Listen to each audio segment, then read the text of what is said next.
Hey everybody, I think we're on. Uh, I can never tell it, with this. it looks like it. All right, everyone, welcome to Castles, Capes, and Clones, the show where we talk about the everything within the Disney umbrella, Disney, Marvel, Star Wars news. Though not much Marvel this week. Um, I'm your host, cousin Rich. With me is Thom. Lauren Hello. is still kind of feeling under the weather, so we wish him you know, Wish him well. wish him well. Plenty of Yeah. rest. Yeah. Hopefully he'll be joining the chat. Yeah. So, yep, there he is. So, Lauren will be interacting with everyone via chat. So, everyone say hi to Lauren. Hi, Lauren. Hi, Lauren. um, so, yeah, how are you doing? Not bad. Um, I know we're busy working on a couple of things here and there, We but are, yeah, actually. excited about that. Yeah, can't complain. How about you? I'm good. You Yeah. know, um, unrelated to anything Disney, but, the company I work for has a show coming out um, on Amazon tonight. So it's kind of exciting time for us. That's pretty cool. But it is very not much. It's very not a family friendly. Yeah. So I don't want to I don't want to actually like advertise it here. If you follow me on any of my socials, then you'll know. But Yeah, yeah, yeah, the same thing goes for me. I mean, I haven't done one of my own streams in a while, but it's yeah, like you yeah. have to follow me on my own thing, and then because my stuff isn't family friendly either. But I just thought of something completely separate from all that. Uh-huh. Saying your Tron cabinet, you need to invite me over so I can be at the top of the score again. By the way, when I first got this Tron cabinet, Uh huh. Tom was over, right, and he automatically got the top score. And it took I me forever, well, a couple of weeks to get him off the top score. yeah.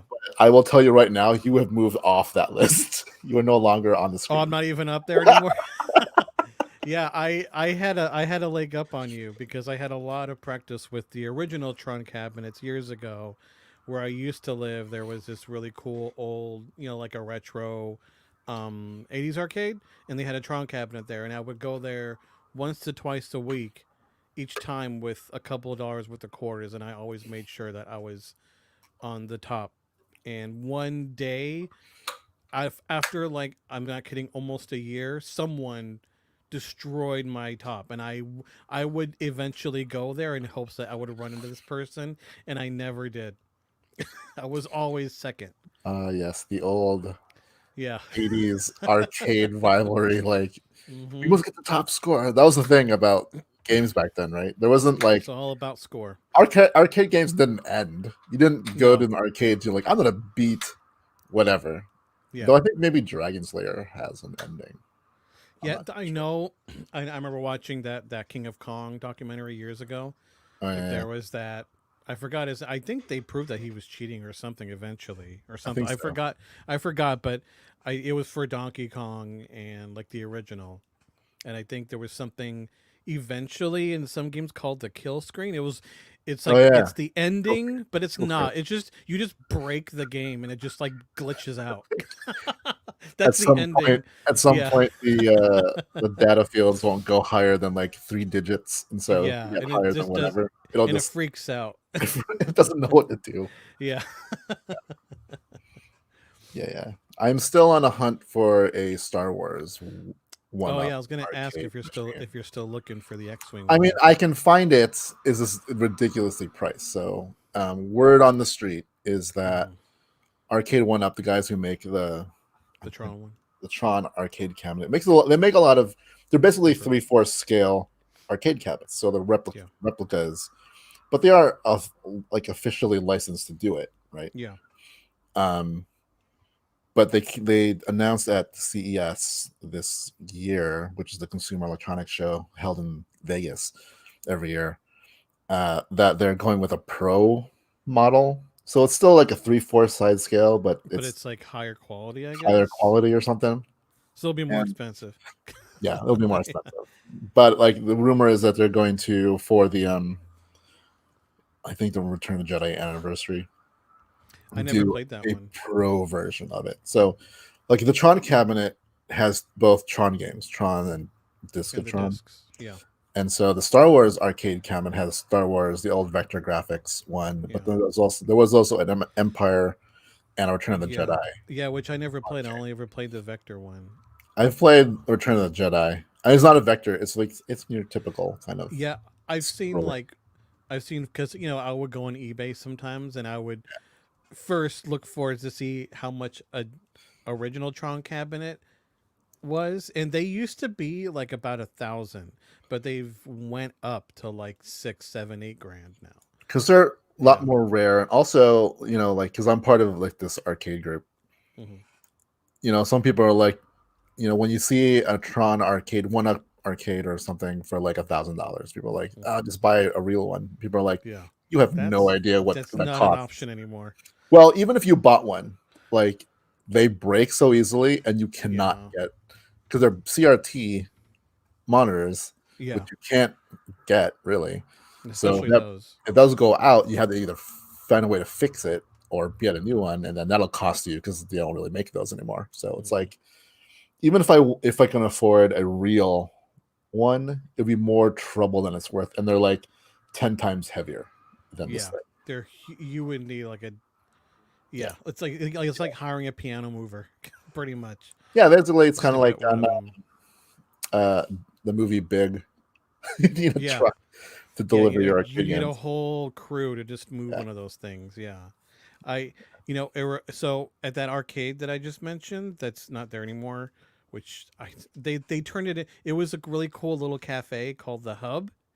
Um, and the arcade, it was part of the cafe. It was like connected. It was called I think it was called the Reagan's 80s arcade or something like that. nice. And there was like a caricature of Ronald Reagan playing an arcade game. They didn't have Star Wars. They didn't have the X-wing one. So my only way to play that at the time Mhm. was to go to Disneyland, because at the time Yeah, they that's right. had one in Star. Well, you right when you exit Star Tours and you walk into the shop, they Arcade. had one. They had one right there. No, not even the Starcade. It was just right in the Really? shop. Yeah, it was Huh. in. It was in the. It was like where they have like the lightsaber, like the cheaper lightsaber build area. It was right Oh, pretty much right there. next to that window. Yeah, it was really Huh. cool, and it was still cheap. It was like it was a quarter a play. That's where I'd play that because I Nice. had I had an annual pass back then. So if I wanted to play X Wing, I would just go there. Kind of missed the But arcade that was at Disneyland.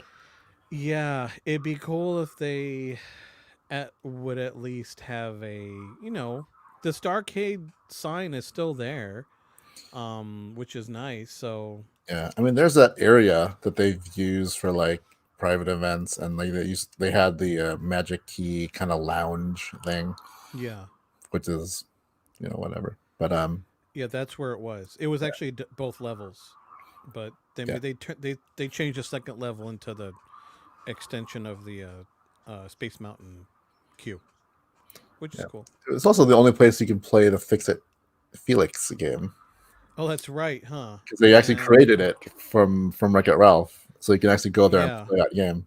I Actually, I know like we've that. yeah, I remember we played it, and also they did have an original Tron cabinet there for a while, and they also had I know they had it at Electronica too when Tron Legacy came out. Oh, they had They had Space yeah, Paranoids. yeah, they had Space Paranoids. It was a modern iteration. You could tell like it's just a modern computer, which just it was pretty much like an emulator, Yeah, but it was really cool to play the game from the the game that from was in Tron, Tron. from the original That's Tron. what I wish this cabinet had, Space Yeah, Paranoid. that'd be cool if they added that. But it's a different controller.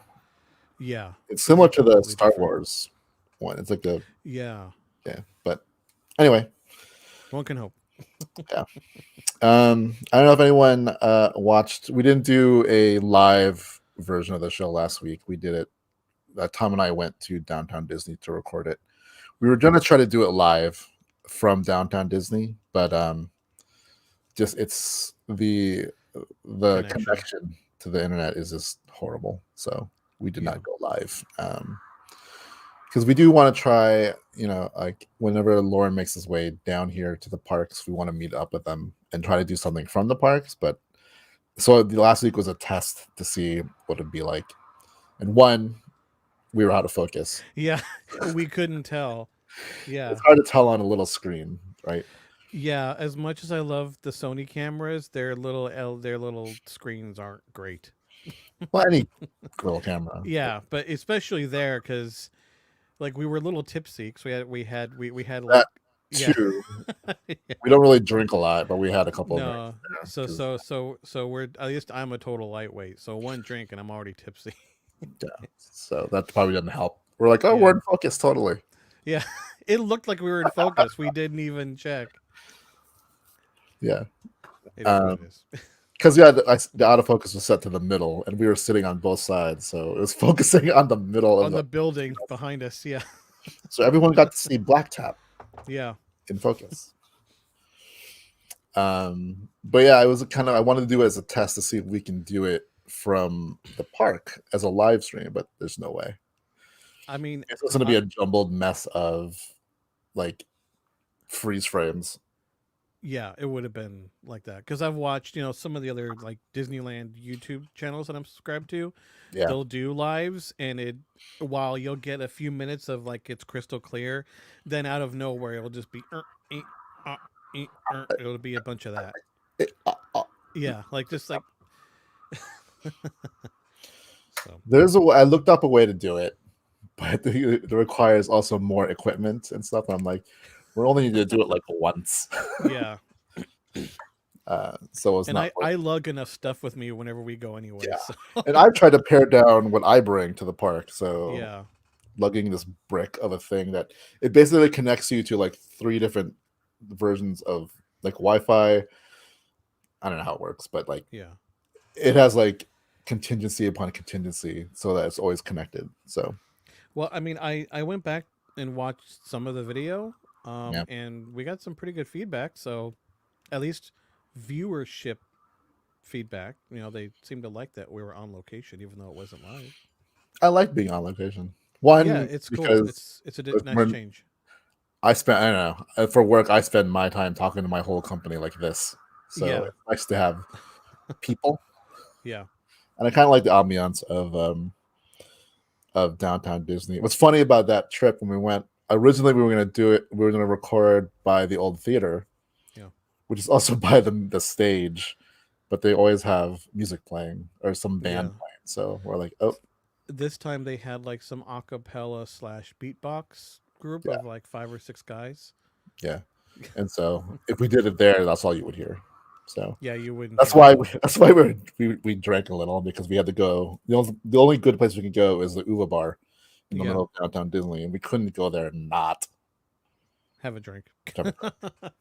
Because even if we just got food, it's kind of like we're gonna be here for more than what normal people do because we're recording a thing. And they kind of knew what we were doing, and they were cool, but like there was like 1 or 2 groups sitting by us. Like one of them, you'd ask, "Are you guys like on YouTube?" Like they're asking us a bunch of questions. Like it's obvious because we're sitting next, because we spent like the first while sitting across from each other eating our food, and then all of a sudden we're sitting next to each other just talking at the camera. Yeah. So, but yeah, it always feels weird in public. Fun fact to anyone that did watch that, I feel like I did a pretty good job. For the first time ever, for whatever reason, I know you know this already, during that, like, the first halfway through us talking, out of nowhere, I started getting super nauseous. I think maybe the combination, because I had a burger, I think the combination of the burger and then immediately having 2 drinks afterwards, like, I was just like... 2 different drinks. 2 different drinks, yeah. I stuck with my sangria. Yeah, which was a mistake. I should have. The second drink I got was a drink that I like a lot, but I forgot of its existence, and I just ordered what I would normally get. Yeah, But yeah, so I feel like I played it off pretty well. The fact that I felt like I was going to, yeah. you know, So but it did go away eventually. there you go. Hopefully, maybe we'll do another. Like I said, whenever Lauren's down here, we want to try to Yeah, do something. So yeah, it'd be cool to do one in the parks. yeah. So Excuse me. hopefully Lauren's still in the chat, but like, rest up, buddy. Yes, please. All right, let's dive into the news for the week. One, Book of Boba Fett. So episode 5 came out this week. Maybe we'll say that for the end because it's gonna be a little spoilery. Yeah, and there's and for this is one of those episodes you can't talk about without spoiling it. It's a So total, yeah. So and all it's right, worth spoiling. I mean, no, I it's mean, obviously it's a good watch it, discussion. but it's worth getting into the nitty gritty. Yeah. So we'll skip that to the end. So Hmm. no need to worry about spoilers right now. We'll Yeah, once we begin the conversation, if you have not watched it, we'll warn you, and then but we'll end the show on that, so yeah. you won't miss anything. But to stay on Star Wars for a little bit. So any of you out there that are video game fans or interested in Star Wars video games, some pretty big news from Star Wars and EA that they're not working on just one title; they're working on 3 different titles.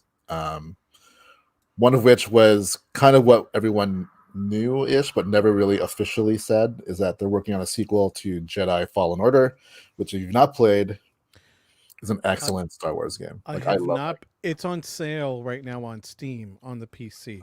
it. Is it? So yes, That's worth it. it's Like like $14. I think I might. I have some gift cards from Christmas I haven't even touched yet. So I think I might just break down and get it, it's a especially after good last story. night's It's a episode. good story. It's a story that takes place um after the prequels. So in Yeah, between the prequels and the original trilogy. I would try to say even before Solo, like Yeah, right there. it's like soon after, Time right? frame. Yeah. But like I want to see that story continue. Hmm. And it does have ties to this week's Boba Fett as well. Yes, I know that much. Okay. Yeah. Hmm. Um so that's cool. I always knew that was coming. Hmm. What I did not know is that they're also working on a first person shooter, which doesn't sound like it's going to be a sequel to Battlefront. Because Which I'm okay with because yeah, Battlefront 2 I know is still really popular, yeah, especially since they got rid of a lot of things that people were complaining about, like the whole like pay to win stuff. yeah. So, I mean, I like it, but I haven't played it for a while. So The the big complaint, like even coming from John Boyega himself when that came out, he wanted to play a story, yeah, and we same got with me. one in like the expansion or in Battlefront 2 or whatever. Yeah, Whatever yeah. we kind First, of got a small one, and it was yeah, good. And it's like I want more of this. Like I want this expanding on the story, and not just a multiplayer or whatever. But I'm hoping, since they didn't say outright say this is a Battlefront sequel, that it's going to be more like a first person shooter RPG kind of thing, or like hmm. something with a little more substance to it than just a straight multiplayer game. It'd be cool if it took a similar approach to like Fallout 4, where it is a Yeah, first person shooter, but there's like a looting system and all that other stuff. I think it'd be kind of cool if they went that route because it is an RPG, so to speak. So yeah. So Fallout 4. I would take a Borderlands type yeah, game. So you know, I'm hoping for that. And then one that's near and dear to my heart is they're also working on a strategy game. Um, Hopefully that means like an RTS, a real time strategy game. hmm. Did you ever play Empires of War? uh, I probably did, but that was the RTS one, right? Yeah, Yes, I did. I mean, this was a long time ago. yeah. It's Especially a long old game. this was like 90s. Yeah, Yes, I did. I barely remember it. It's funny you mention that because a few nights ago I was looking up gameplay from those old LucasArts Star Wars games. Yeah. Um, like like a lot of them had like green screen and actors and stuff that was kind of cheesy, but at the time, this was before. I don't even think the special editions came out yet, No. and or at least they were about to come out. And I remember that's if you want a new Star Wars stuff, that was your only real avenue aside from the all the EU books. Yep. Pretty Yeah. much. Um. Yeah. Like it's so Empire of War was a real time strategy game. So to put it in other terms, like Command and Star Conquer, StarCraft, like Empire, those. Yeah. StarCraft, Warcraft, not the Mhm. MMO, Original Warcraft. original Craft. Yeah. So I love those games. Yeah.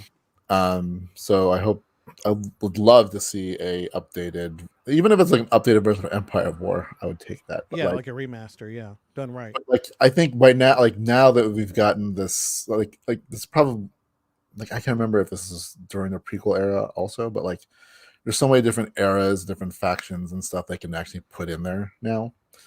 Especially with like Book of Boba Fett coming out and like expanding a lot of the stuff that we saw in the animated show and some of the expanded books.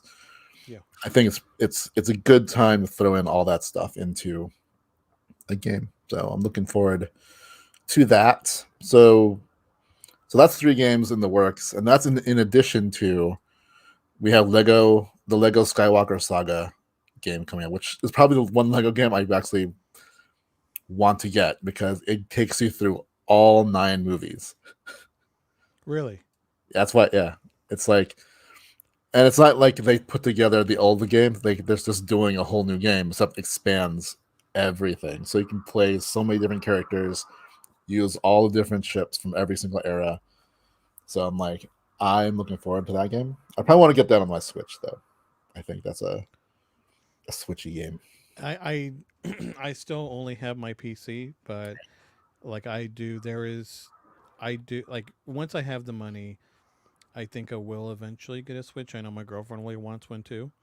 Um, and also it'd be cool to. I recently been seeing a lot of gameplay for Spider-Man the Miles Morales one on the PS5, and I'm like kind of want to play that because I know that's an exclusive on the PlayStation. It's So a beautiful game. The yeah. Spider-Man games on the PlayStation are, Hmm. like when the Tobey Maguire Spider-Man came out, and with him you're swinging around New York with Yeah. on in the movie, it feels like that. Like Yeah.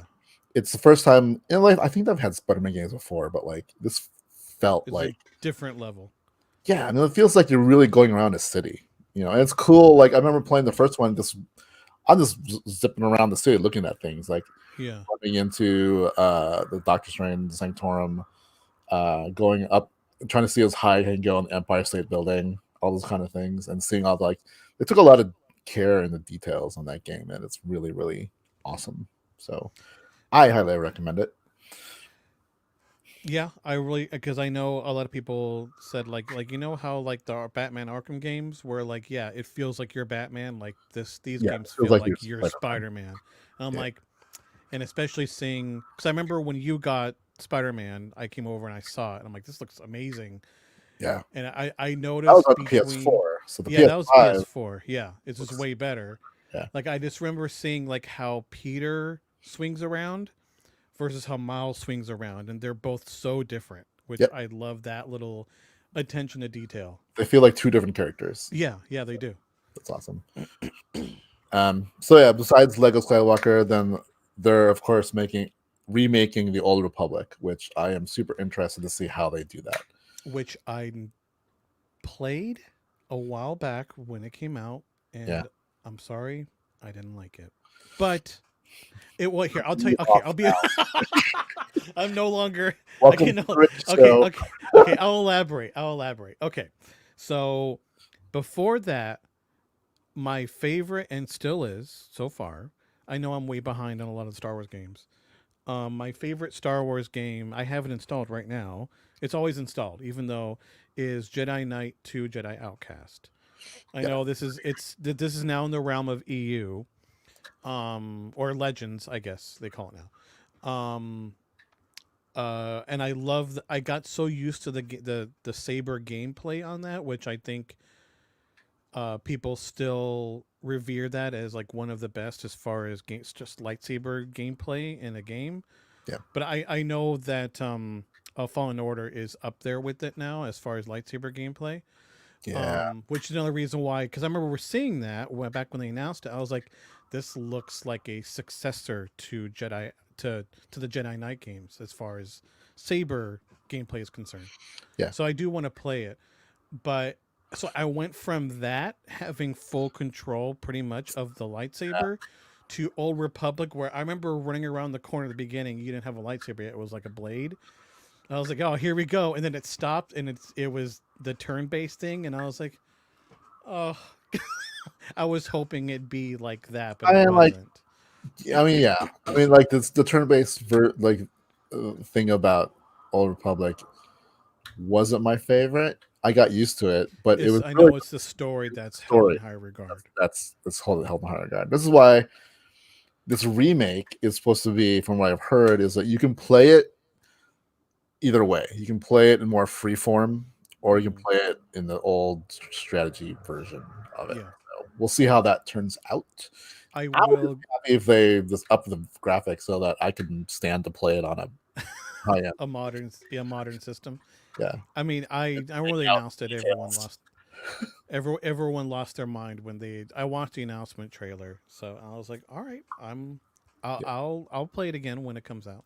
I'll give it another chance. So we'll see. Then there was the Star Wars Eclipse game by Quantic Dream, which Yeah, what is that? Do we know? no one knows what it is. I loved the trailer. It was weird. The trailer was amazing, but Yeah. no clue what it is. All right. So that's coming out. So I'm looking forward to that just because it looks new. Like I don't even know what era I think it is. It had a little bit of like a Dune feel, slightly. Right. Something. Yeah. So that's cool. And then like there's going to be a mobile game called Hunters from Zynga, which I'm not really a big mobile game. Yeah. I like my mobile games quick. Like the standing in line, just waiting for something really quickly to play something. Yeah. So I don't like mobile games where you have to be invested in a long period of time. I mean, it's been a while. I mean, let's see, mobile games, like the last ones I was really into was Fallout Shelter at first, but then it got I still play that. I like it, but eventually like you feel like you have to put some money into it in order at that point, like it's one of the games I check in on and then I'm like, okay. And then because I was really into it and I was like, it was getting to the point where I was just all my settlers were dying and I'm like, oh, they're kind of insisting. But also, like, one of my favorite ones is an old one now, quote unquote, but I still think it's great. Candy Crush. No, I never played Candy Crush actually. I haven't either. But I loved and still do, even though it's been a while. I know it's not just on mobile; you can put it on your computer if you wanted to, and that's Plants vs Zombies. It's near and dear to my heart. Right on. And then there's the other game that's coming out is an open world game that's to be made by Ubisoft, which that's all I really know about that. Yeah. So 1, 2, 3, 4, 5, 6, 7, 8 Star Wars games coming out in the near future-ish that we know about. Too. Yeah. So that's cool if you're a video gamer like we are. In other Star Wars news, they announced another cast member for Ahsoka, which is Mary Elizabeth Winstead. Winstead? No, how to pronounce her. Winstead. I know her from, I think, was it Death Proof? Or she was in the car one. It was a smaller role. But she was in there. I mean, it's been a long time since I only watched it like twice. It was Death Proof and what was the second one? The Robert Rodriguez one. Is that Planet Terror? Planet Terror, yeah. Yeah, Death Proof. So the car one. Which is still one of like, it's been a while since I've seen it. It's like one of the best like ever like car chases like ever filmed. Yeah. Or probably a lot more people know her maybe from Scott Pilgrim. She's a Yeah, which moment. that's I think that's like the only, with the exception of the his recent film, that's the only Edgar Wright film I still haven't seen. What is Believe it or wrong with not. you? Yes, I know. It's an Edgar I Wright know. film, Yeah, and it's a video gamey kind of. it's like over. I know it's over the top. It was very It's hard. yeah, I know why it didn't do well. They didn't know how to market it, and I don't know how to explain it. yeah, Right? It's a comic book adaptation, but it's like about a Canadian boy. It's got a lot of video game things in it, but it's not a video game movie. yeah, So it's very hard to market because I don't know how to explain it. yeah. I don't know what the elevator pitch is for that.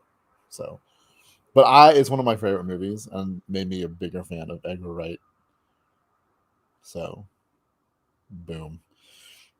And it's got a great soundtrack. Yeah.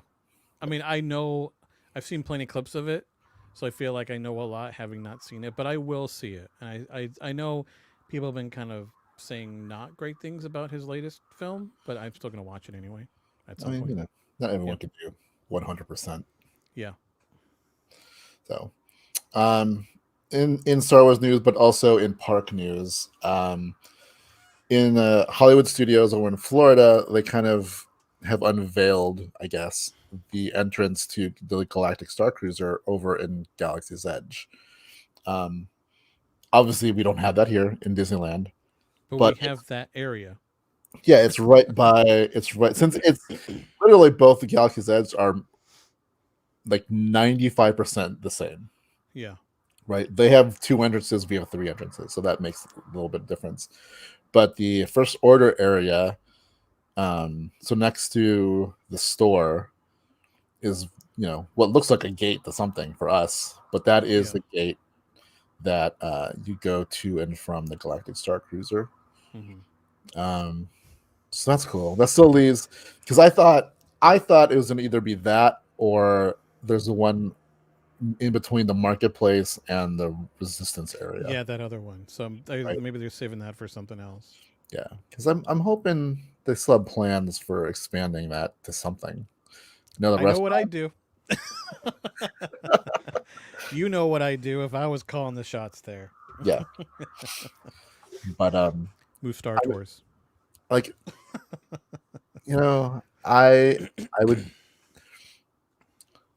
I would yes, I would.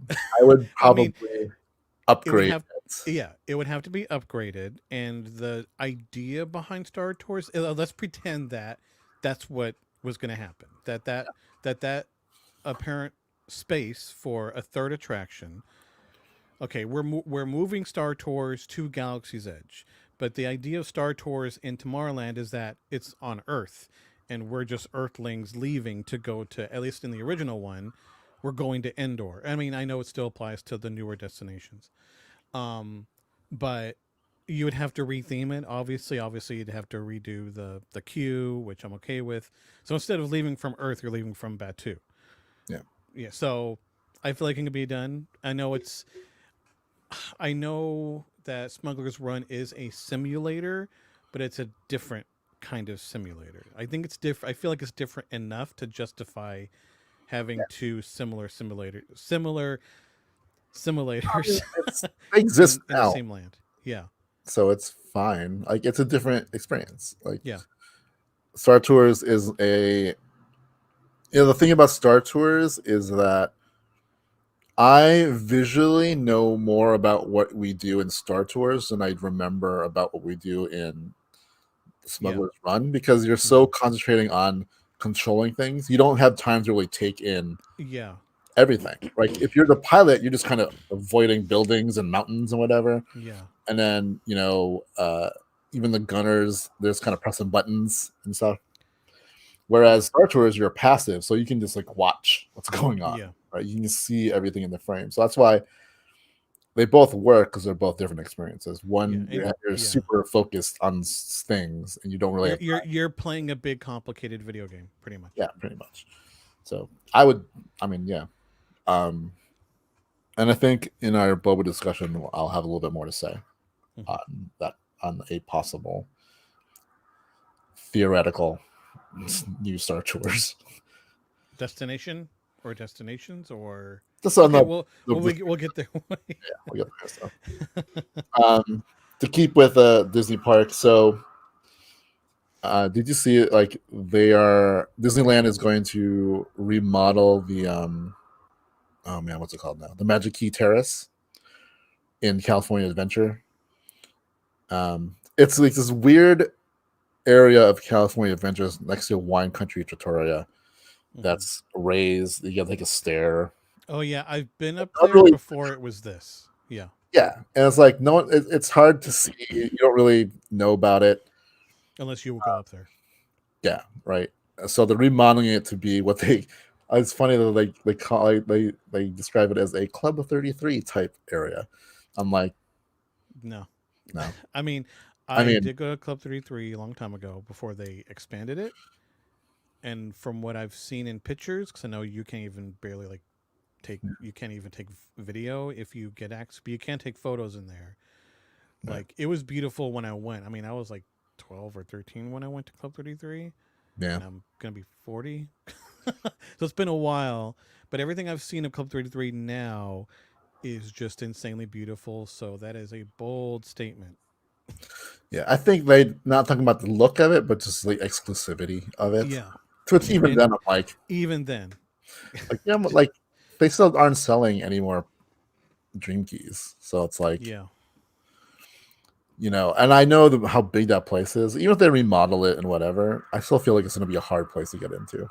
yeah, I mean, it's cool to have drinks and food and whatever, but like it's been another one of those things where until maybe years down the line when people forget about it again, yeah. that when it first opens and be like can't get because like right now it is a Magic Key ish place, like a pass Hmm. holder place, Yeah. and they don't take reservations. You have to reserve when you're there, and you basically have to sit on your phone right near that area, and then when the time opens up, hope you get in. It was almost like Really? trying to Huh. get into Rise of Resistance back in the day, but even more limited. It's like because there's like it's pandemic chair, so it's like not a It's lot of seats. tougher. So like Yeah, yeah. sells out just like that. So Hmm. yeah, I don't know. I mean, it's cool that they want to do some Magic Key holder stuff, but like there are a lot of pass holders, man. Yeah. I feel like, and I know we've talked about this kind of briefly Yeah. before. I feel like the real way to make the key holders, or at least the dream key holders, the highest tier, to make them happy is make the dream key the exception to the reservation system. As a the rest of them, okay, whatever. But as a compromise, considering that the dream key says no blockout dates. I know not having a reservation technically doesn't count as a blockout date, but if you can't go, to me that counts as a blockout date Yeah. I in mean, a different with a different word. I They're feel probably not like going to do that, but I do understand the I don't think idea of the they're going to. reservations. I think they're in because even with Disney World, because it works over there for them. I think what happened at Disneyland is that California was way more strict because now you can go. Yeah, I know it's easier now than it Yeah, was when things started. yeah. So I don't think the reservation system is going to go only from a planning standpoint. Yeah, Like they can then know how to staff things, right? Um, there's other issues I have with Disney, but in the parks and their yeah. system or whatever. But I think the reservation system is going to be around for a while. Unfortunately, but just one man's opinion. Yeah. Um, speaking of Magic Key holders, February is Magic Key Holder Celebration Month. um, they're going to have a whole bunch of things for pass holder or key holders. Yeah, There's like a couple of exclusive posters given out, a pair of sunglasses, which look like the sunglasses from the 90s that you get at like tourist spots with like the black Ray-Ban this part, but then this part Yeah. was like neon. Yeah, yeah. Like, I whatever. saw, yeah, one of the Instagram Disneyland Yeah. accounts I follow. Real quick, I want to share this. This is how near and dear the annual passes were to my heart. Oh, I didn't know that. So in my wallet, even though I don't need it, I still have mine. I keep it in my wallet, even though there's no need for it, just for sentiment. I don't know. Anytime I open my wallet and I just see that, I'm like, cool. Yay. As a reminder. There's gonna be some photo pass ops for this. You can take a picture where you can see Peter Pan's shadow with you. That's Oh, kind that's of kind of cool. cool. And then there's one with Steamboat Willie or Mickey. So I remember doing that when I worked there. Yeah, visiting. like yeah, there were. I was one of the photopass photographers for a short time at Disneyland, and that was you had to frame it just right. So I'm just waiting otherwise they couldn't do it. for us to get some of the things they have in Disney World. They have that like zoom out picture Yeah, you can do where because like when I went to Disney World, they do things like especially like when I went on Tower of Terror, it's like a video that they send you. huh? They'll have this whole like thing of a video with your picture, but Yeah, then part of this video. Like in Disney World, they also have these zoom in pictures. So like you have the picture in front of something, and then they zoom out, or so you can they see like start out where. zoomed out with like like an aerial view or whatever, and then they zoom into where you are in the park. Yeah, I wish we had that in Disneyland. Like, I plan on taking advantage of that when I can hopefully take my trip this year oh yeah, definitely. because I have a Those are plan. cool. Yeah, if I can get one in front, I have a plan of this already, Yeah, but I miss Tower of Terror so much yeah. that I plan on. My original plan was to just have one of the photo pass photographers get a picture of me literally hugging the Tower of Terror, but it would be just like a series of photos where they're really far away and you just get closer and closer. And then when I saw that, I was like, oh, that'll work for that. Maybe I can get them to do something like that. Though it's only in I know specific it's in certain areas, areas. so it'll probably have to be a thing where I can get one of them. Like, can you just take like 4 or 5 pictures of me hugging the literally hugging the building? Yeah. And then also, I guess in downtown Disney, there's gonna be a couple things where, like, at a Jazz Kitchen, you can get a Imagine cocktail, Mm-hmm. Imagine cocktail. Mm. At Wonderground, I think that I couldn't tell if they're selling it or just giving it away. I think they're giving it away, but they're giving away a Avengers Campus blueprint at Wonderground. That's kind of cool.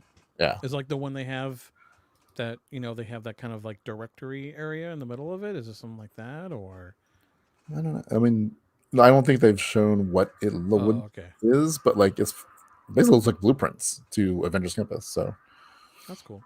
um, and then Black Tap's having like a milkshake, something, and then my I feel like my family knows, and I know who celebrated my birthday one year where I got drunk and wandered down to Wetzel's Pretzels in this weird drunken stupor that Wetzel's Pretzels is having limited edition pins. I have to get. So Oh, yeah, that's great. yeah. That's I mean like they're trying. Yeah, they're doing something. It's still there. Why No, I'm not? just saying like in general like for Magic Key holders like Yeah, the past couple exclusive of months stuff. hasn't been like I think that it's the complaints have gone down only because there's not really like if I go right now, I can probably get a reservation for right now if I wanted I'm to gonna go. check. I'm curious. I mean, I know I don't have a, I don't have a magic key. I just have normal tickets. But I am curious as to what the openings are. I mean, I still have my issues with how it sits, but I do really miss having a quote unquote annual pass. But yeah, it's some point soon, for sure. Yeah, I can get a pass for Oh, you. both parts right now. Well, that's cool. Yeah, things are. I know things were really bad for a while. Like even like right now, I can go on the weekend if I wanted. Like or before, you couldn't. Like weekends were gone like months in advance. Like Hmm. pre Yeah, 2022. Like yeah, I think that's what people are complaining about is that like Jesus, I if I want to go in like 2 months, I have to pick up weekend, which might change. My plans might change, and then you're kind of screwed because you yeah, can't change it. So I think they're just letting more people in. I guess yeah. maybe probably. So the struggle of the parks reopening continues, especially here at Disney. Yep. Moving on to some movie news for Disney. Um, I don't know how you feel about the Haunted Mansion movie, Uh, but I that have. cast has grown. So now it has Tiffany Haddish and Lakeith Stanfield Okay, I joining don't know. Owen Wilson, Danny DeVito, and Rosario Dawson. Okay, so I'll share my quick thoughts on this. Um, I hope it ends up being better than the other Haunted Mansion movie because I did watch that years ago and I didn't like it at all. The Eddie Murphy one. Yep. But my hopes were raised for several years. They even announced it like years ago. I think it was like 2010, 20. We're going a while back now. Yeah. Uh, Guillermo del Toro was going to direct and make a Haunted Mansion movie. And I remember they even had like the title and artwork and stuff. And I think even he said at Comic-Con, I think he actually said, "Don't bring your kids to this one." Like the intention was to legitimately make it scary. I obviously that fell through somehow. Maybe one day we'll get a little backstory on that. But I hope it's good. And for any viewer that doesn't know, Haunted Mansion, my love for Haunted Mansion is so strong. It is literally weaved into my soul. I it's a I like if I like I would if I had like a house with multiple rooms, I would have one room purely dedicated to just Haunted Mansion paraphernalia. So we'll see. Hopeful. I'm cautiously optimistic. I am. I will never trust Guillermo del Toro's announcements until it actually comes out. He does do that. But he was also Even in Justice League Dark, which I was like, yes. yeah, he's like another director I love who will like say yeah I'm working on this and then just it'll no never mind. Well, it's not that it doesn't happen. I think you know a lot of things in Hollywood don't get made. Yeah, He just announces that he's working on it way before he probably should.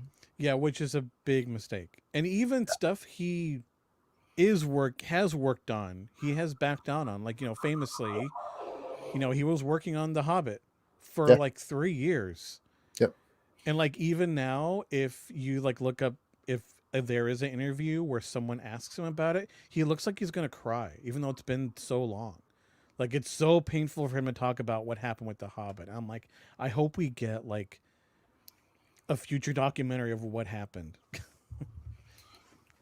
He's actually the reason I got the idea because when he announced Haunted Mansion, like his Haunted Mansion, which never happened, Yeah. at Comic Con, there was a tiny little interview where they just pull them off to the side.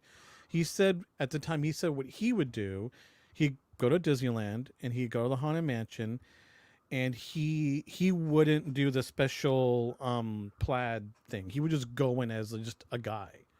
He wouldn't he wouldn't enter from the exit like how every other famous person does. He would wait in the normal queue, and when it came to the gallery, he would just wait in the gallery after you get out of the stretching room, and he would just stand there for like 15 minutes and wait for people to just pass through, and he'd be in the gallery hall by himself for a few minutes at a time.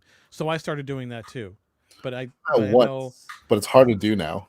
Yeah, they don't let you do that. I did that for years after that. I was like, and they would just let you do it, but now they don't let you do that anymore. They make Well, you it's not even that they continue. don't let you; it's that the people Well, passing it are just yeah. Also, I mean, more. it's It's it. kind of like one after the other. There's no Yeah, there's no break pause. in There's no break.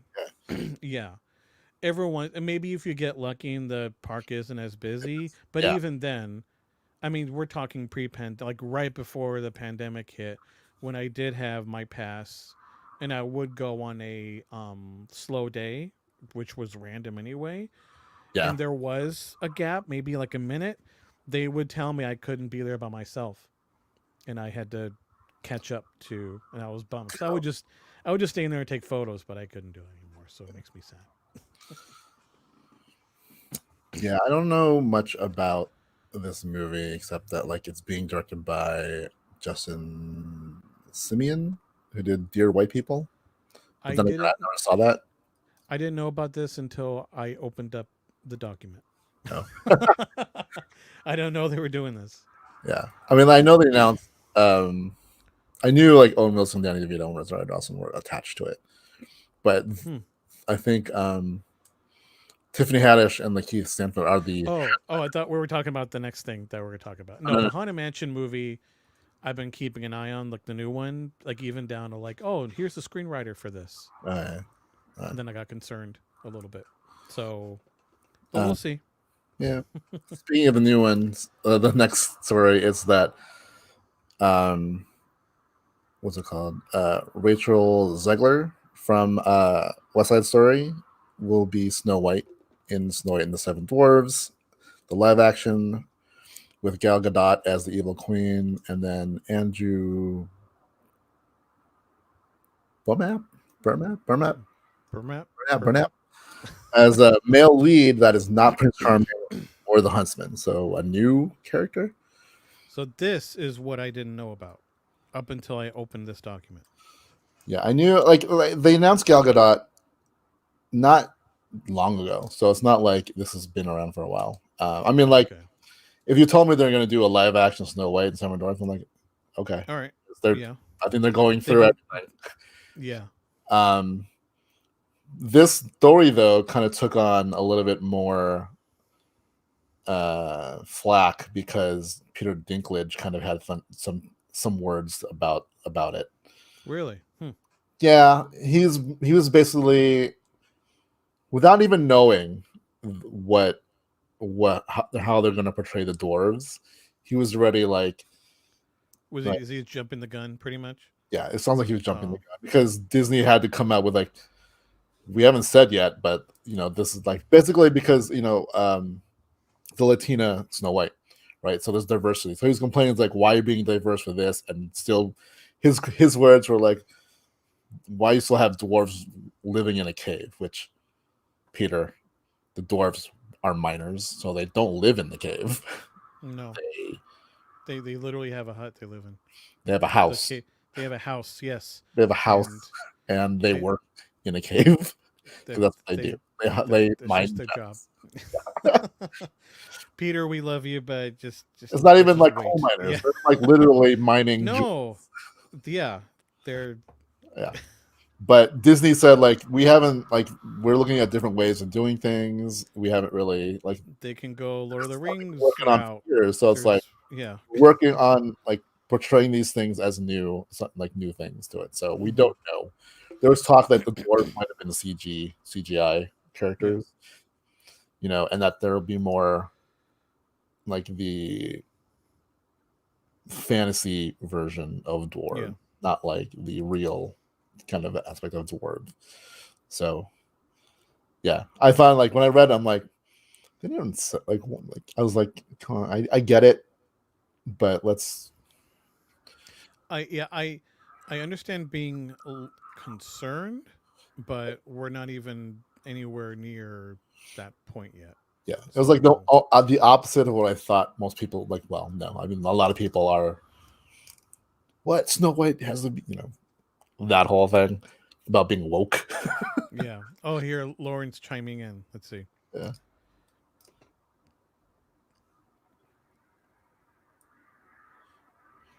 yeah. Yeah, as usual. Yeah, he was asked a question and he answered it. Suddenly, it became this whole campaign about against Disney. I don't know where. I think he was on someone's podcast recently, like a comedian. Maybe that's where it was. And I put it in my watch later. Maybe I'll listen to it and see what he says. So I don't Yeah, know. I mean, We'll like, see.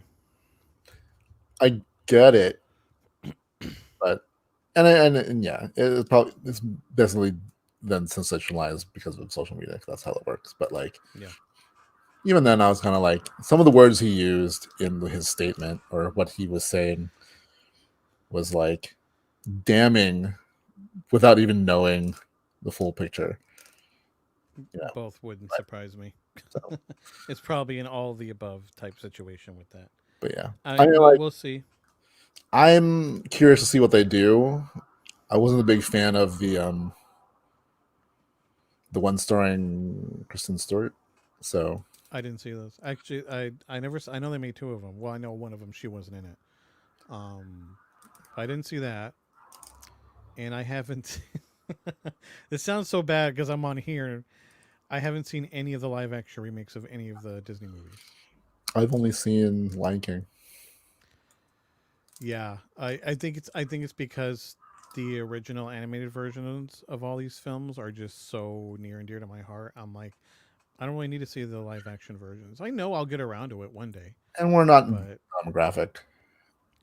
These are classic Disney stories that they're telling for a new audience. yeah, That's the way I look at it. So it's not like, like why may we like have like I've said this on this podcast before. It's like, why just have you show your kids the originals? I'm like, because kids will feel the same way I felt in the 80s when my dad tried to show me really old movies. I'm like, I don't want to see this. I can tell it's old. it's old. It's like old, man. I don't want to show me the new, right? So I get it. That is why. Like, this is something more appealing to today's audiences. Like, Yeah. yes, if like, perfect example for me is The Parent Trap. I like both versions of that movie. Hmm. I grew up because my parents, my dad and my grandmother really loved Parent Trap, the original one. So Hmm. of course, and then when it came out, the remake with Lindsay Lohan, I'm like, eh. When I watched it, I'm like, well, I actually kind of like it. Like, it's two very different movies, but the Yeah. same similar concept, Yeah. right? And I can, but if you watch both movies, you can tell one is old. There is a difference between the two. I didn't see either one, Yeah, and like so when I was a kid, like that kind of off me. Like when I saw like really old looking things, yeah. right? So I'm like, I don't want to see that. So I get it. So But real quick, I know you've been wondering since I'm so, and this isn't on our list of things, yeah, uh, but I know I mentioned it, but I did finally years later watch Toy Story 4, and yes, I cried my eyeballs out at the end. how could you not? Yeah, and it's just like, It's the fourth movie. How when did Toy Story come out? oh, A long time, 91 something. It a was long it time was ago. So Woody is a character. Most of those characters, like Woody and Buzz, are characters we've known for decades. yeah. So, um, So I laughed my butt off, and and like to me, like it feels like Toy Story 1, 2, and 3 were the trilogy, and Toy Story 4 is this is more a this is an personal adventure story. that they yes. I loved it. I mean, out of all four, my favorite is still Toy Story 2. Yeah, Cuz that one's like both a tearjerker like in the middle of it. Like just like yeah, I'm just going to cry my eyeballs out, but in the rest of it it's so like it's an ab workout. You're laughing pretty much the entire time. Like it's just so amazing. and the So story yeah, of how that came about is a great. Like if you haven't seen the Pixar story no, I haven't documentary, yet. Not yet. it's great. It's a Wait great. Like, for Toy Story 2 no, literally, it's or the just Pixar Toy. story. Oh, Pixar. Yeah, Yeah. But they go through, the making of Pixar, Toy Story, into Toy Story 2, and so forth. It's a really great documentary. I know John Lasseter has some things, but like, hmm he's part of Pixar in Yeah. the story. So, but it's a great documentary. So I highly recommend it. I think it might be on Disney Plus now. Oh yeah. Lauren I had says it it's a on long Disney time ago. Plus now. So Yeah. there you go. Yeah, I will watch. I loved it. I was super into it the entire time, and uh like when at near the end, it's a tiny spoiler. I'm sure everyone watching this has seen it already because it's been out for years. Just when they're all trying to get over to the carousel or Yeah. the merry-go, yeah, and how how am I forgetting what it's called?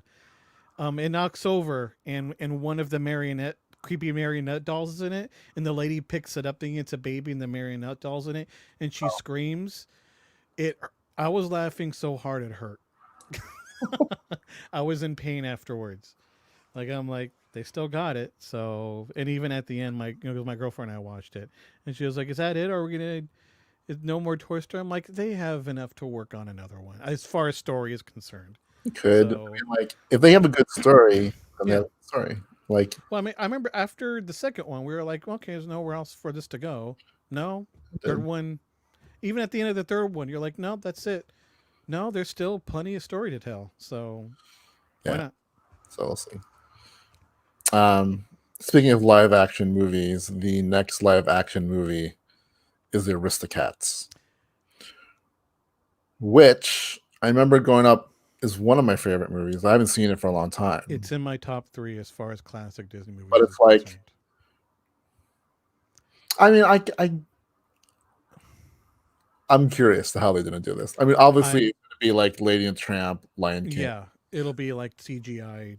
You know, yeah, but I at least it am took place, quote unquote, like in the real world. So there's yeah, modern like that's my. I'm curious when they place that movie in yeah, in this version of it. yeah. They're gonna And update just it. keep the jazzy score. And if they're gonna redo any of it, but with like modern jazz composers or something. Everybody wants to be a cat. Yeah. I love the Aristocats, and I'm also a crazy cat lady myself. You are. So yeah, so yeah, my top three Disney movies as far as anime is concerned is Alice in Wonderland, Pinocchio, and Aristocats.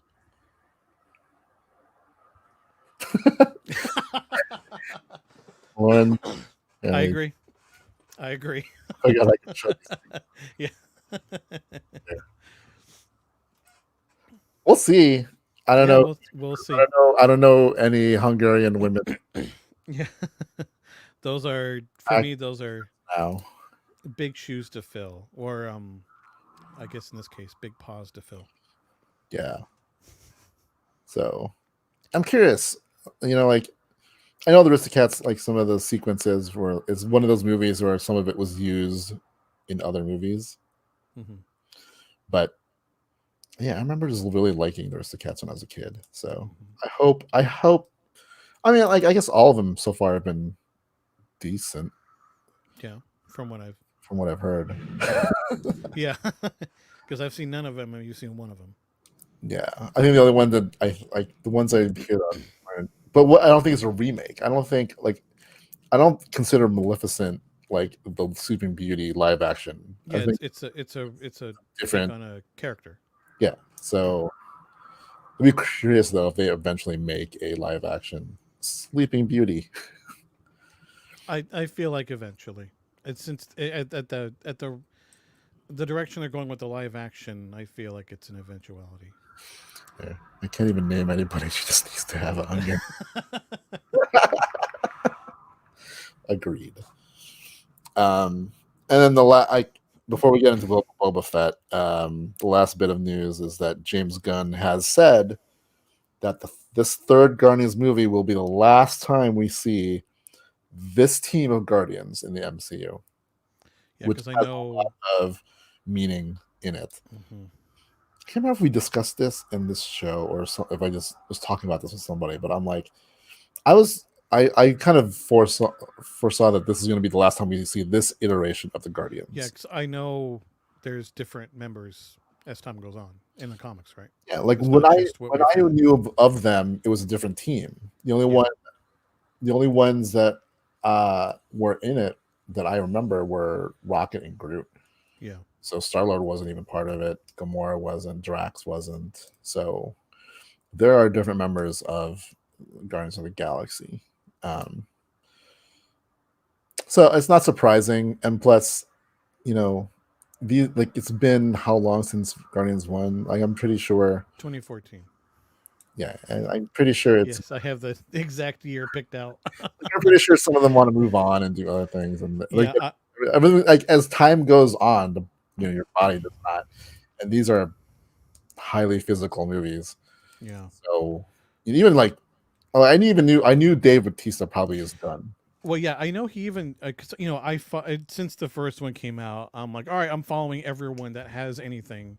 Yeah, Yeah, I know Batista after he's done with Guardians, he's moving on from. He's like, I think he made some kind of like official announcement saying he's not gonna do Marvel stuff yeah, after he's done with Guardians. Like I remember when he made that announcement. I think at the time he said he's gonna be done at like the holiday special was gonna be the last thing he did, and then I got scared because I was like, just but and then when James Gunn posted that photo of all of them on their first day of production, and he's there, I'm like, oh, good, okay, like I because think I love I think Drax. coming back to work on Yeah, it, what yeah, solidified that this will be the last. Like I yeah, really think, um, like if I was going to see who would stick around, hmm Rocket and Groot can probably, yeah. because I'm pretty sure Bradley Cooper is just like, oh, you want to pay me how much to sit in a booth? Okay, cool. And He's he's not even great at the one the motion capture, right? It's yeah, yeah. That's his brother. That's James's brother. That's the motion capture for Rocket. Yeah, what's his name? Sean Gunn. yeah, Sean. Yeah, Um, but even he, man, like that, he's got to be getting like, I can't do this anymore, dude. yeah. I mean, I knew about this to no surprise to you probably. Like you know how much I love the Guardians.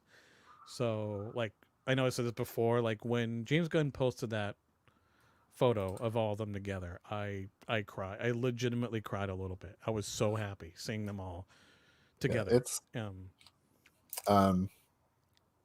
There's another bit of news on the Guardians. I didn't put in the thing, but like I can't remember the actor's name because I don't know how to pronounce it. But like the if you watch Peacemaker, I know it's a DC, but it's a good show. it's James By Gunn. So yeah. the guy who plays Myrn has talked about that he's got a role in Guardians as a pretty powerful character, and so there's some speculation and stuff about that. But like, it sounded like this Guardian, like James Gunn had an idea for all three movies, and he said like this big is going to be not what you expect. So I'm hoping if this is the last iteration of this team, is going to go out with a bang. I I've said this before countless times, and I know you feel the same way. I have 1,000,000,000% faith in James Gunn and what he does. So Like um, Peacemaker, while yeah, it's not a Disney property, but like what James Gunn has done with that series is amazing. What you can you know do, what? what And I haven't watched yet because I wanted to rewatch the Suicide Squad. But you know what? I'm just gonna start it tonight. I'm tired of waiting. it has the most unskippable intro of any show I've Yeah. seen. Like, there's not like a lot of shows where I'm like, I want to keep watching the intro over and over and over and over and over again. This one I will watch over and over and over and over again. Like, I'm glad he released it like as a video on YouTube so you can just watch it. But it's amazing. And the story behind it's amazing. And if you watch it, just what he has them do is amazing. Um, but it's also not for kids. So No, it's it's it's definitely not for it's kids. well, just like how the Suicide Squad isn't for kids. It's just it's like we got a hint of classic James Gunn, pre Marvel James Gunn. There's bits and pieces of Yeah, it's so of good. old Yeah, you need to watch it, especially as a James Gunn fan. Yeah, I'm gonna because I've been a fan of his since his trauma days. So yeah. Yeah. All right, so that is the news. So we can dive into a little bit of our thoughts on the Book of Boba Fett. Mm-hmm. Uh, so from this point on, spoilers. Spoilers. Full on If you've not spoilers. watched it, stop watching, watch it, come back to this. Mm-hmm. It is worth a watch. So Definitely. in five, four, three, two, one. So this week's episode of The Mandalorian, Book of Boba the, Fett, the Book of Mandalorian. Mandalorian, um, directed by Bryce Dallas Howard. she, Um, she little I yeah. One, I've been a fan of hers since I saw her in The Village, Yeah. and I know people pan that movie, but I liked it. I thought it was great. Yeah, I'm like, I mean, yeah, it has a weird twist, but whatever. I like that. Like up until that point, even then, it wasn't bad. Yeah. I think people just expected more from his twists. But like I was I in, liked the like the twist. whole movie, I was engulfed in that mystery and like what is going on, Yeah. and then whatever. But like that was my introduction to Bryce Dallas Howard. Um, and then of course she's in the Jurassic World movies Yeah. and whatnot. But like her direction in the Mandalorian, her episodes I really liked. Yeah. They gave her Her hard yeah. ones to do, and they even said it in the making of. He's like, yeah, I Like, remember saying that. I was like, yeah, we like threw you into the fire. We gave her the hard ones. come on, you're Ron Howard's daughter. You can do this. Yeah. Yeah. And I try to avoid um finding out who the director is until credits. Yeah, this time I didn't like look in to see Yeah. who's. I didn't look. So I know you can just go on IMDb and they announced it kind of early. But yeah, at the end of the episode, I got spoiled. I know who's directing the next one, and that's making okay, me I don't kind want to know. Don't tell me. But like of I bowl. wait, what? You bowl. Oh, what would that be like? Invoked his name, so now I had to. Yeah. Um, yeah, good. Yeah, at the end of the episode, my girlfriend said, "Oh, that's why it was so good." I'm like, and I thought I was thinking that. I'm like, yeah, she's really good. Like, I even posted a thing on. I follow her on Instagram, and I saw the really cool thing of her holding the slate. Given I'm to like, her this by is David Klein, who was the DP for Clerks. He I didn't know started that. his That's how it career. started. Kevin Smith. They worked. That I believe they both went to that school that Kevin Smith went to. that's It was cool. that or he worked at the store. I can't remember, Hmm. but they started off together. And Dave Klein did most of Kevin Smith's early stuff. In fact, he was supposed to do um, um, Clerks 3, Hmm. but he was talking to Kevin Smith and he was like, I can either do this or I had to do Star Wars. And Kevin Smith's like, what? Why are you? Why are you even? Why is this even a question? You know what the answer is. Go do Star Wars. Yeah, you don't say no to Star Wars. So yeah, and I think like knowing that he came from Clerks and now is Mhm. doing Star Wars, like he's That's done. I didn't know that. That's so cool. It's pretty awesome. But like this episode, a lot of people either are complaining that it's not a Boba Fett episode. I just look at all these stories now as a story. Like this is Yeah, telling this narrative. it's here. I'll put it here. It's a spin. So Book of Boba Fett is a spin-off to the Mandalorian.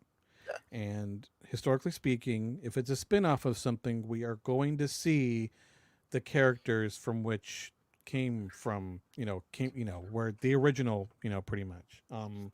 It's an eventuality. Yeah. So, I mean, yes, it was pretty much a Mandalorian episode, but that's fine. I mean, and There, it makes sense that they're both tied together. So, there is some speculation that originally this season was supposed to be 6 episodes. Mm-hmm. They expanded to 7 to throw this one in there. Which I could see, but whatever. It works to tell the story. Like everything uh, eh, the Mandalorian story and Boba Fett story have parallels. Yeah. They're both these bounty hunters Mm-hmm. that are like one. The Mandalorian Din Djarin, you know, with Grogu, had this kind of thing where he had to see, okay, do I still want to be a bounty hunter? Is this what I'm doing, right? And having Grogu ripped away from him, it's this, he didn't know what to do, so he just went back to doing what he knew, and he's good at it, but his heart is not in it anymore. Yeah. Not to say you have to be have heart, but like it's not what he wants to know. He knows I'm pretty sure he knows that's not what he wants to do anymore. Where Boba Fett is, he doesn't want to do it anymore because he's just tired of, like, he doesn't want to become his father.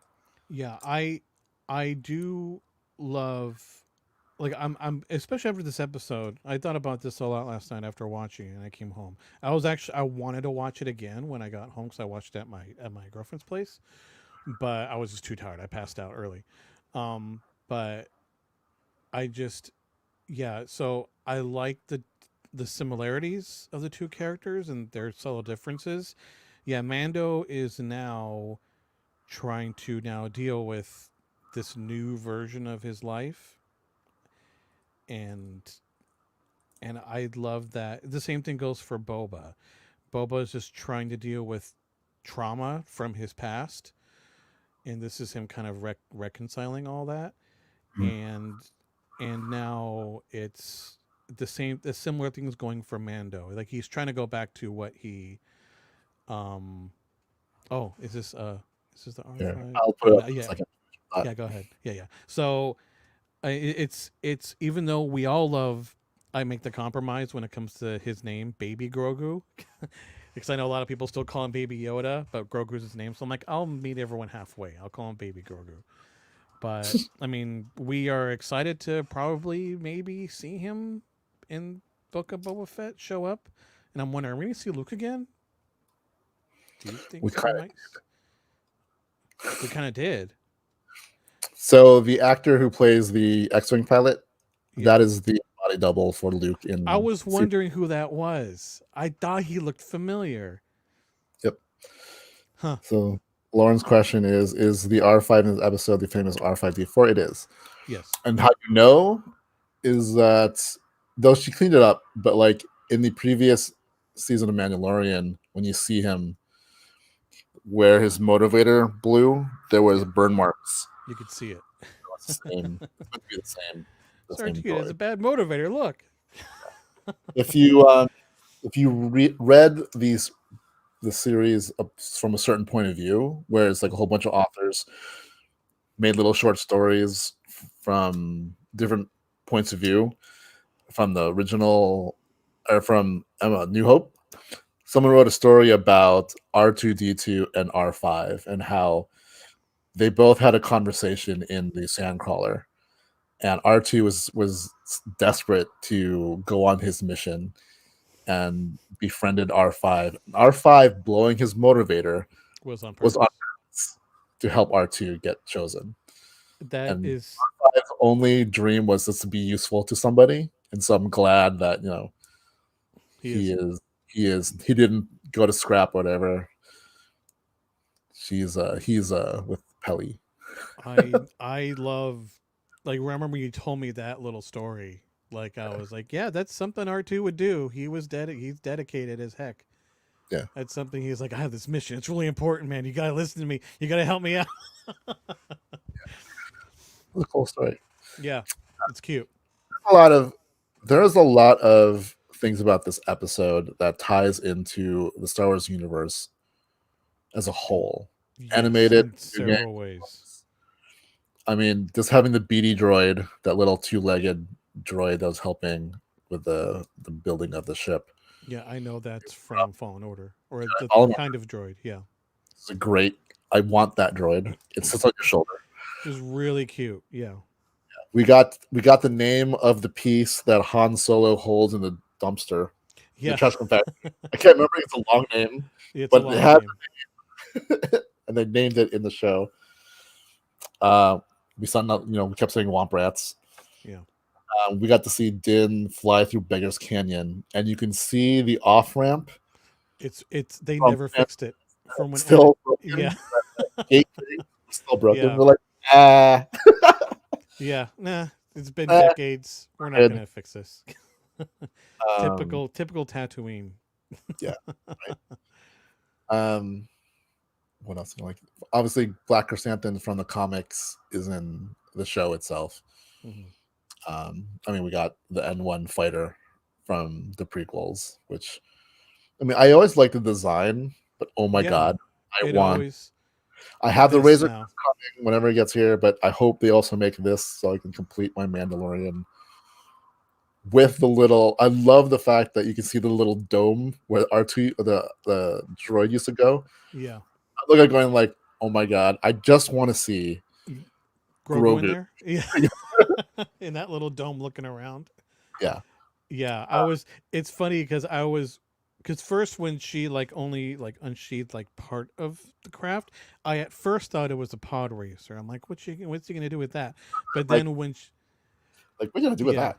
yeah. But then when she showed the rest of it, I was like, is it like?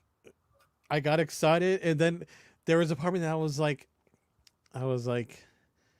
but the Razor Crest was like, it was a different craft, but he had like I mean, yeah, he he had had like first bounty. facilities. He had all this room in there, but now he has a little fighter. But it's so cool, and I love that he grinded off the majority of the paint, so it still has. I mean, there's stripes of the yellow left, Which but the it's had, so it still fits yeah, aesthetic. it's it does. So Yeah, I love the look of that. And again, it's very influenced by George Lucas and his love of hot rods. yeah Having that engine, whatever the piece is actually, but like it's an engine block on yeah front of the yeah and they put a NOS button in it. yeah. Like when he got pulled over by the two New Republic X-wing pilots, I was like, press it, get out of there. There's no way he's gonna stick around. But I really hope that Carson Tev, the other X-wing pilot, Yeah, Asian guy who is from Kim's Convenience. They keep throwing him in, and they keep alluding to the fact that he's like he knows what's going on around here, and yeah, he's almost like an ally-ish. yeah. He is. He's like the Commissioner Gordon, like he's like, all right, I know you're like a bounty hunter or whatever, but like you helped with an imperial problem and all these Yeah, kind of things. But I'm hoping that he's going to be a big part of. And I know they said they've kind of put it on hold, but like the Rangers of the New Republic, I yeah, hope he gets a show.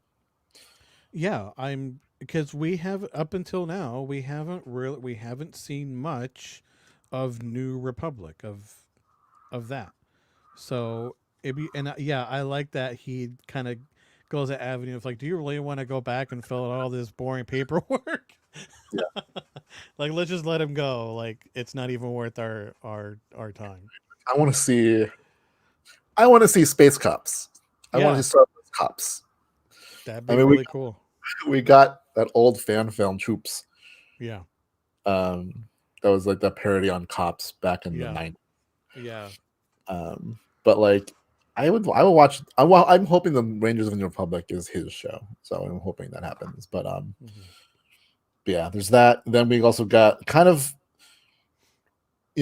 when you hear George Lucas talk about lightsabers from A New Hope, like his first envision of them was that they were they're these heavy. heavy hmm weapons, right? And then when you got to the prequels, they're throwing around like it's like nothing.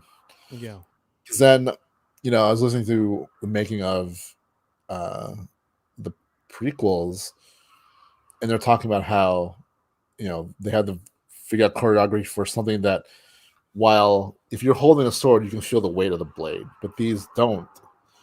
So you had to choreograph a little bit differently for that reason. So I'm yeah, like, oh, I guess George is like, eh. We never really explained it, so they didn't go that route. But then in Rebels, when Sabine is training with the dark saber, Kanan is explaining that it's heavy, like you'll feel the weight of it, and Yeah. it's part of your energy, and it's kind of what the armor was saying to Jin, and it's like your heart is elsewhere, so it's weighing heavy. Um, yeah, and make it a rock musical. Why not? Star Wars rocks. Yeah. Yeah. So I'm glad that they kind of threw that in, and then it could even because like when Kane is explaining it, it's like that blade is ancient, so it could be like also because it's an old weapon. It's Um, gonna be heavy. but I like the fact that they kind of acknowledged that it was a heavy weapon again. Um, They even, I know we talked about this earlier talking about the games. They even have an element of that in the Jedi Knight games where there's three different styles of yeah, how you can use your lightsaber. There's like a light version. You can move fat. You can move your all your maneuvers are quicker, but it doesn't do as much damage. And then there's like a middle of the road where it's kind of like a little bit of both. And there's like the heavy one where you're like struggling to swing this thing, but it does the most damage. It's slower, but I feel like there's also a version of that too, and it was really cool. Saying that he was struggling, he couldn't even pick that thing up as he kept fighting with it. It was a nice touch. um, and then what else is there from other Star Wars stuff? I think it's the big. I think it was the bigger ones. I remember. Hello, welcome. Hello, Adventures by D. We are talking about the Book of Boba Fett episode 5 right now. So So hopefully you've seen it, and we're please, spoiling it. yeah, uh, just to warn you. Yeah. So, um,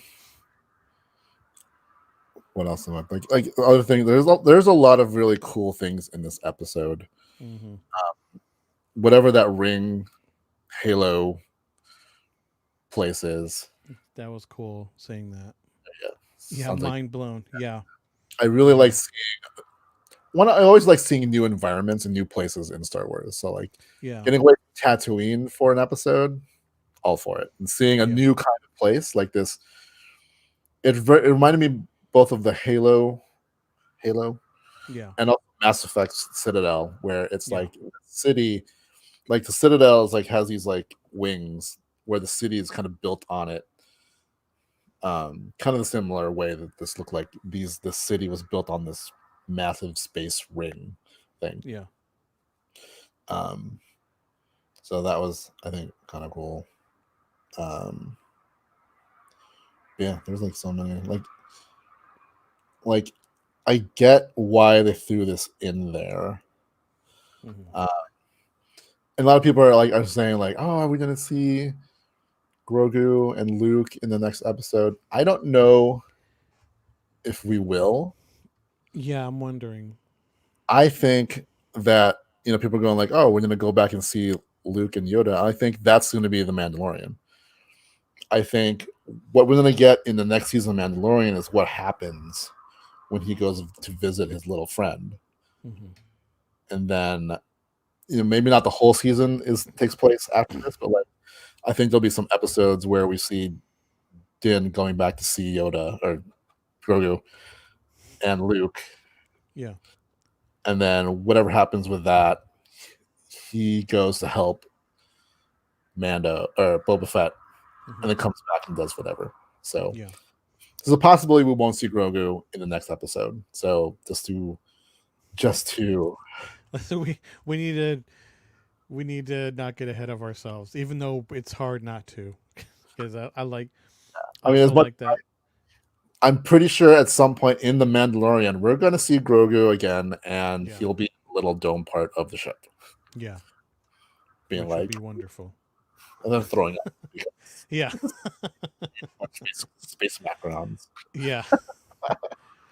I mean, I know, I like that. Um, the armorer took the spear and made what I I'm pretty sure is like little chainmail for Grogu. That's what it looked like anyway. dying to see what it is. Yes, because I Uh, remember after she did, I saw a bunch of little rings. I'm like, is she making like ring mail for him out of the Beskar? That'd be cool. right. So who knows? We'll see. We'll see a new look for Grogu in the Yeah, next. I'm pretty sure. yeah. Yeah. Um, yeah. What was your favorite part of this episode for you? Oh, geez, that's really hard. Uh, I'm torn between when he has that fight with the other Mandalorian for the dark saber. Has Vizsla Um, yeah, yeah. Yeah, I forgot. I didn't remember what his name was. voiced by John, Um, what you broke up? What was that again? voiced by John Favreau. Oh wait, that's his voice. How did I not? Oh, there's a lot of. How did I not? I don't know how I didn't catch that. Aside from all the, you know, uh, stuff.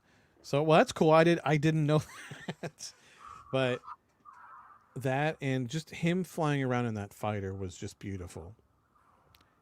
It's it's It was it's Wiz. hard. Yeah, I just I, it's one of those things where you just have to say the whole episode was just one giant amazing moment. yeah, it was a It's lot. tough. I do like that we got to see the night of 1,000 tears. Yeah, we got a glimpse of that. Pretty much the destruction of Mandalore.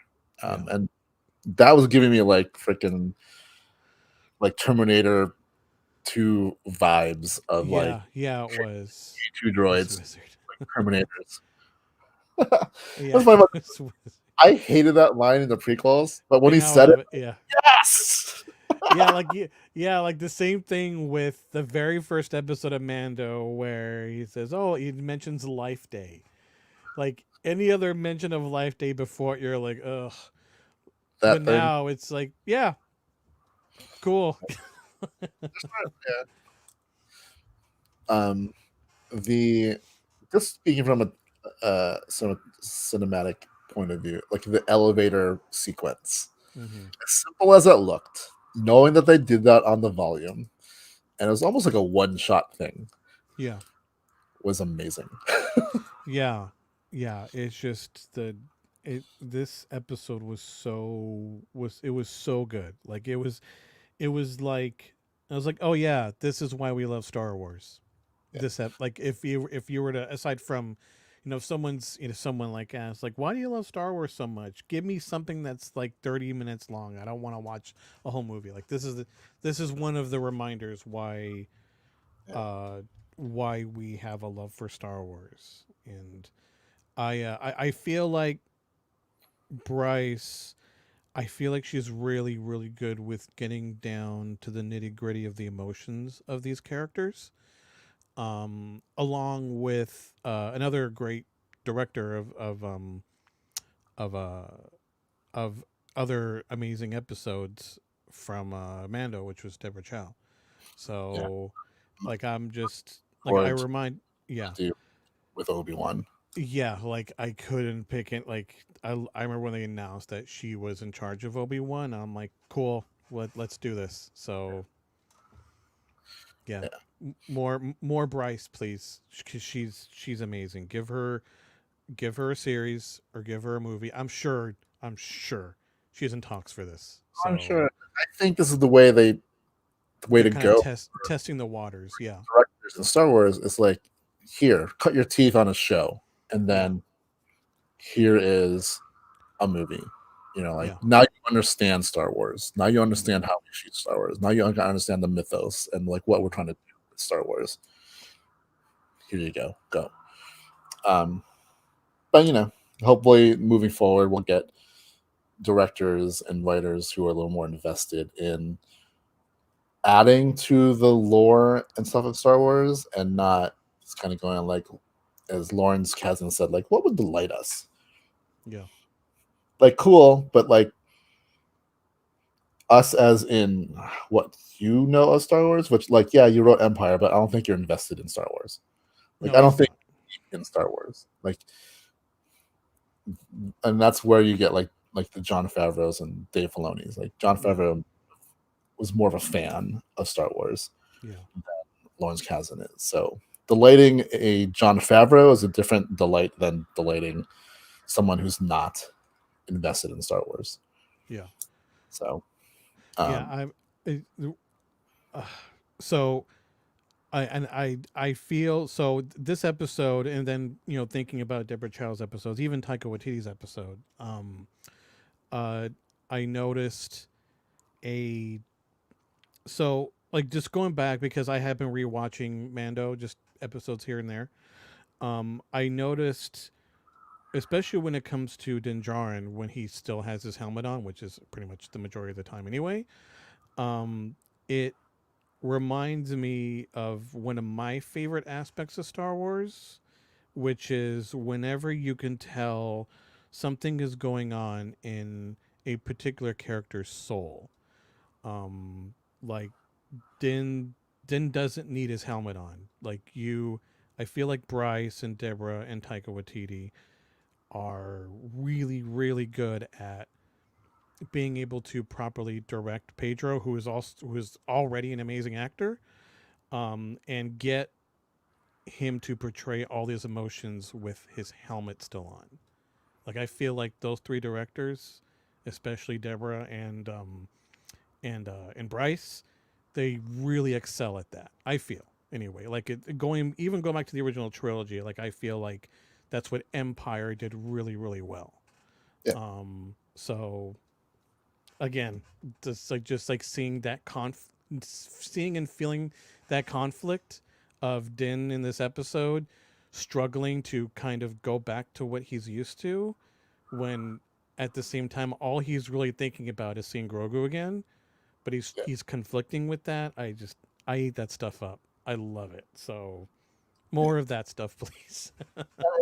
Just kind of proves our point that we kind of made about the series as a whole is that I think Book of Boba Fett suffered from its dual storytelling, Yeah. intermixing the past with the present, but they just didn't. It just didn't fit the narrative. Like Hmm. usually, if you use a flashback, it has a point for the present, and it was just they were just telling his story from before and now parallel to each other. Hmm. But like anything he did in the past didn't really affect what happened to him in the present day. Yeah. So it felt very disjointed. And I think if they just started with his hand, like Patton Oswalt says, like twin sons of Tatooine, pan Yeah. down, Fett. Yeah, I love like they played that out pretty much exactly how his filibuster in Parks went.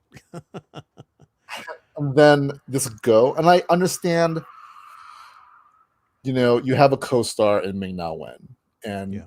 the decision you had to be like, well, do we bring her in halfway through the season? Yeah. But I think it suffered from that split, so you don't really get invested. I was more invested in his Tuscan part aspect than what Yeah. is going on in present day because I'm like, all he was doing in present day, we kept walking back and forth to town, and then people in town being like, I don't know, Yeah, what pretty did this, much. this place? Like I was feeling like I was a Yeah. quest in a MMO, Yeah. going like, oh, you have to go see this person in this town. Like, all right, so you can't just give me the 12 rabbit pelts I need. Fine, Yeah. I'm Go get this book. It's right there. here.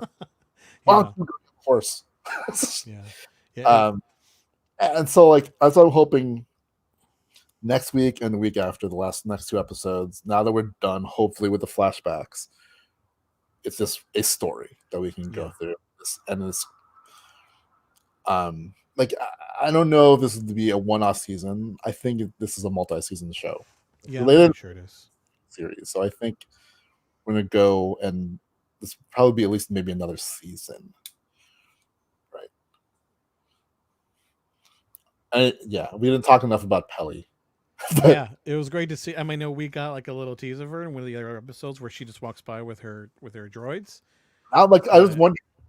So when we saw a little flash of her, I'm like they didn't really show her face. So I'm like I wonder if they just yeah, got got someone. I'm pretty sure it was her now.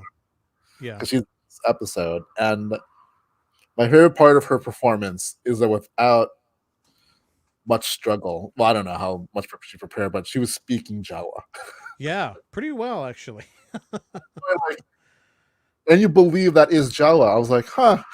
It Yeah. sounds like it sounded like her character totally did.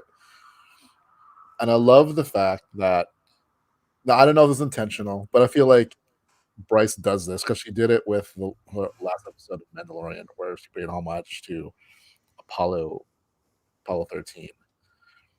Mhm. But the scene with Amy Sedaris getting attacked by the Womp Rat, Yeah. it is not her movie, but she's part of the Jurassic family.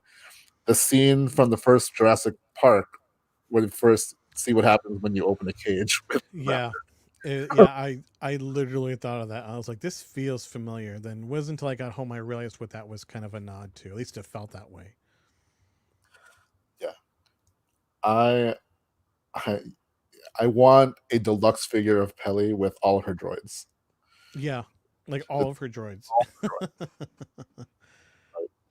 droids. So I forgot what I was saying before that, but yeah, it was a great episode. And a lot of people say like, "Oh, this episode of Mandalorian." I'm like, sure, but But they I are tied together. yeah, I do think though that we're not going to see the rest of Mandalorian's journey back to see Yoda or Grogu. I think that's going to be Mandalorian season 3. Hmm. So we'll see him. They'll be like, because Boba Fett and Fennec Shan are building an army. It might take Yeah. a little bit of time. That's the Yeah. only thing about the series and also the Mandalorian kind of suffers from it too. Like you don't get a good sense of time. Yeah. Like Star Wars in general doesn't really give you a good sense of how much time has passed between events. Yeah. The only one we know that takes place, we know the timeline is between Force Awakens and Last Jedi. Last Jedi. Yeah. It's like they're The moment, literally right after. Yeah. yeah. But we don't know really how much time passes from A New Hope to Empire, from Empire to Return of the Jedi. Even the prequels, we don't. I mean, we kind of get snippets of what they've kind of said, but it doesn't really mean that's really what it is. Like Phantom Menace to Attack of the Clones is a big time jump, Yeah. and then if you watch Attack of the Clones and then Revenge of the Sith, all of the Clone Wars, Yeah. Is in between that. and even that episode, it's hard to gauge time between everything. Yeah. You know, um, it's hard. Like I feel like there's a lot of time. Like the Book of Boba Fett, from beginning of his hand coming out in the Patton Oswalt filibuster, where we are now, is not like a week. I think it's like maybe years in between that. Yeah. Even though it didn't feel like it, it felt like it was maybe a couple months. But then when we got up to seeing the flare, I'm like, wait, we're here already? Like, it's literally what I thought. So yeah, I'm hoping. So if we're done with the Bacta flashbacks, I'd be happy. So that we Yeah. just have a singular story, um, and we don't have to deal with the whole flashback thingy or whatever. And I hope these 2 episodes are amazing, and that it does go for a second season because I do want to see more of what he wants to do, and the almost like the underworld Star Wars show that they've kind of been teasing that we're going to get. This is kind of like Yeah. this is a prequel to whatever that is. Yeah. So cool. Well, we've been going. Any last thoughts on Book of Boba Fett? I mean, we're in agreement. The first few episodes are just again felt disjointed because of those two different things. But I mean, yes, I understand people's point of view. Like this is just a Mandalorian episode, but I mean, they are tied together. So, Yeah. I mean, for this episode was oh, thank you. um, yeah, I loved this episode. So I'll probably watch it again at some point soon. Yeah, I want to watch it again. Yeah. Um, Anybody out there have anything they want to say about Book of Boba Fett Hmm. before we close this out for the night. I know there's like a delay. So Yeah. yeah, I think I'm looking forward to this year. Like Obi-Wan, Andor, celebrations still supposed to be happening this year. Um, hopefully, like they haven't said anything about tickets, so yeah, yeah, Yeah. it's been uneven, but I'm still enjoying it for what it is. Yeah. Hmm. Uh, I definitely enjoyed the Mandalorian seasons 1 and 2, Hmm. but uh, I'm not like, oh, this is garbage. I'm done. Like, Yeah. yeah, like I get it. Definitely, there's got to be something going on in the last 2 episodes, right? Like the Yeah. war with Pikes. I want to see like who else he gets for his muscle. I'm assuming there's gonna be another time jump, a little bit, maybe months before we get to the end of the season. I'm still hoping for maybe some more bounty hunters, since that's the Yeah. world that Shan knows. It'd be cool. Some rumors that we might see Cad Bane. That would be awesome. Hmm. Um, Bosk, Dengar. Yeah. Spring Tangar. Dengar, like, I know it looks weird and stuff, but like Yeah. he's like he was in the Clone Wars. He was in Rise of Skywalker. He is. There was something he was in something, but he was like looked weird. But they're like, this is Huh. Dengar. Something happened to him. So like, okay. Um, and in canon like books and whatever, he and Boba Fett do have history of kind of being friends. So Hmm. Oh, Cad Bane. Oh, him. yeah. So Cad Bane is a bounty hunter from the Clone Wars animated Yeah. series. He's a Duros, so the blue guys. Yeah. I mean, like I said, still haven't finished season 3, so I know him, and I want him to die. I don't He was think he does. he was in Bad Batch, so he also has a history with Fennec Shand. This is why people Oh, okay. think might be in this series because he does have connection with Fennec Shand and Boba Fett, and in an untold story that they were going to do in the Clone Wars, the dent that Boba Fett has on his helmet supposedly was supposed to be shown as coming from Cad Bane. Oh, I mean, when I say I don't like him, I mean that like he's a great at least so far the farthest I've gotten in Clone Wars, he's a great antagonist. So Now, my only thing about a live action Cad Bane is he's got such a specific way of talking. yeah, really It's specific. almost like if they put Hondo in a live action show. Like they have the voice actor in like the Smuggler's Run. Yeah, That works. But like if they're gonna do a show and even if they put Hondo in anything, which I hope they would do at some point in some show, yeah, maybe Obi-Wan. I would love to see him in Obi-Wan because he has such a tie with Obi-Wan. yeah. But you need You need that voice. that voice, and you need Yeah, whoever does Cad Bane's voice to do that voice because it's yeah. such an iconic voice to me. I mean, it can be done. That's what they did with Maul when he shows up. At the end of Solo, it's Ray Park, but it's Sam's voice of him. Yeah, So I'm glad that they did that. yeah. They were true So, to that. So so and Cad Bane's definitely going to have to be CG because the proportions won't fit. yeah, Maybe. Well, we'll see. But like, yeah, who knows? It could be just wishful thinking. But I'm hoping we see a couple like Cobb Vanth, even like he's there on Tatooine. yeah, So we'll see. We will see.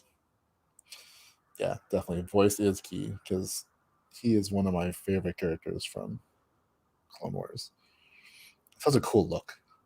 Yeah, he is. He is really cool. His hat too, especially. Totally. All right. That is it for today's episode. Thank you, everybody, for joining us on the live, or if you're joining us in replay. Be sure to hit that thumbs up button if you like the video. Subscribe to the channel. We do this, or we try to do this every Thursday night. We kind of mentioned in the beginning, Thom and I are working on some stuff for the channel as well. Mm-hmm. Got a new show, I guess you can Yeah. call it. I did just release the Rey Lightsaber video. Um, so this is the Rey Lightsaber that's different from the Galaxy's Edge Mm-hmm. lightsaber, which I think is a better version. Um, yeah, hopefully Lauren get some rest. We'll hopefully see you in a couple weeks here, and Yeah. we can do fun stuff at the park. And yeah, thanks for watching. Thank you so much. Catch you on the flip side. Ta. I gotta figure out how to do this.